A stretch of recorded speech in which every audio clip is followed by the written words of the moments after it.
Ya, shalom sahabat-sahabatku. Ini ada pembahasan mengenai nubuatan Yesus Kristus di kitab suci Yahudi, maksudnya PL atau Taurat ya. Nah, ada pertanyaan begini, Pak, kok bisa ya kelahiran, kematian, kebangkitan, bahkan kenaikan Yesus Kristus itu dinubuatkan oleh kitab suci umat Yahudi, padahal mereka sendiri menolak Yesus Kristus? Oke, baik, jika itu pertanyaannya, maka begini jawabannya. Ya, jadi memang benar bahwa kelahiran, kematian, kemudian kebangkitan dan kenaikan Yesus Kristus itu dinubuatkan dalam kitab suci orang Yahudi, PL atau Taurat itu ya.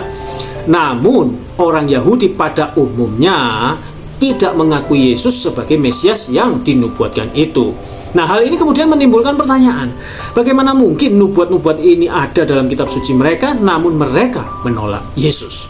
Nah, setidaknya ada 3 faktor yang perlu dipertimbangkan untuk memahami situasi ini. Apa saja? Yang pertama adalah perbedaan interpretasi atau tafsir. Dari sudut Kristen, orang Kristen meyakini bahwa nubuat-nubuat mesianik dalam Perjanjian Lama atau Taurat secara langsung menunjuk kepada Yesus Kristus. Mereka melihatnya sebagai bukti bahwa dia, Yesus ya, itu adalah Mesias yang diutus Allah untuk menebus dosa umat manusia. Nah, kalau dari sudut Yahudi, orang Yahudi memiliki interpretasi atau tafsiran yang berbeda terhadap nubuat-nubuat ini. Mereka umumnya tidak melihatnya sebagai merujuk pada satu individu tertentu, melainkan sebagai gambaran umum tentang masa depan mesianik dan harapan akan pembebasan. Bagi mereka, Mesias yang dinubuatkan adalah seorang pemimpin politik dan militer yang akan membawa Israel itu ke dalam masa kejayaan dan memulihkan perjanjian Allah dengan umatnya. Itu yang pertama. Kemudian yang kedua adalah penekanan teologis yang berbeda. Dari sudut Kristen, kekristenan berpusat pada Yesus Kristus dan pengorbanannya di kayu salib untuk keselamatan umat manusia. Nah, nubuat-nubuat mesianik itu dilihat sebagai bukti peran sentral Yesus Kristus dalam rencana keselamatan Allah. Kalau dari sudut Yahudi, Yudaisme berfokus pada Taurat dan perjanjian Allah dengan bangsa Israel.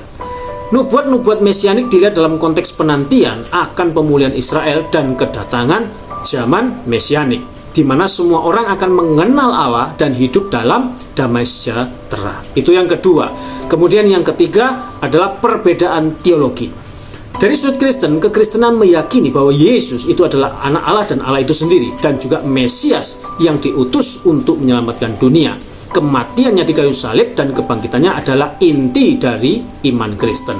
Nah, kalau dari sudut Yahudi, Yudaisme tidak mengakui Yesus sebagai Mesias atau anak Allah. Mereka percaya bahwa Mesias akan menjadi manusia biasa keturunan Daud yang akan memimpin Israel ke dalam masa kejayaan dan memulihkan perjanjian Allah dengan umatnya.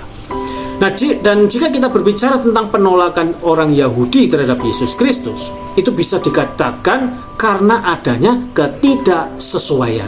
Dengan apa? Dengan ekspektasi mereka tentang Mesias.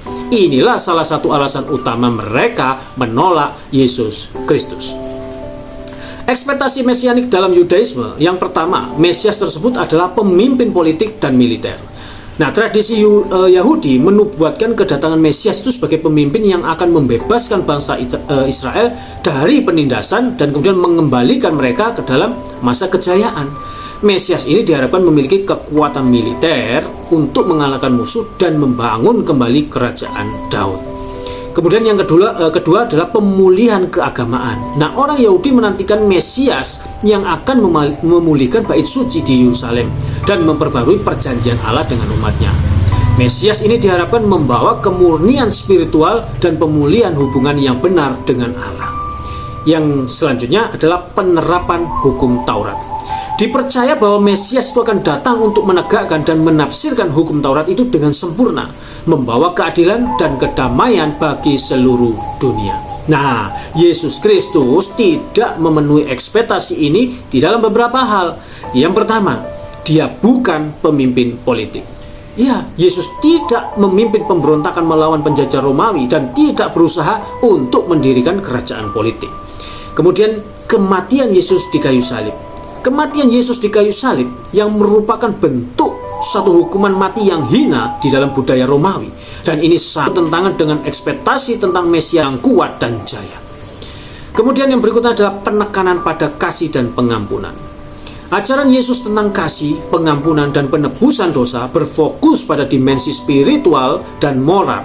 Itu berbeda dengan ekspektasi tentang Mesias yang akan membawa perubahan politik dan militer.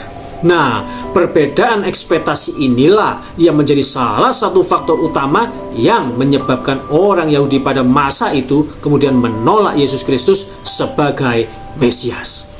Kesimpulan, jadi jika pertanyaannya adalah kenapa nubuatan Yesus Kristus itu ada di dalam kitab suci umat Yahudi sedangkan mereka menolak Yesus Kristus, maka setidaknya ada 3 faktor yang perlu dipertimbangkan. Yang pertama adalah karena adanya perbedaan interpretasi atau tafsiran antara orang Yahudi dan Kristen. Kemudian yang kedua adalah karena adanya penekanan teologis yang berbeda antara orang Yahudi dan Kristen. Kemudian yang ketiga adalah karena adanya perbedaan teologi antara orang Yahudi dan Kristen.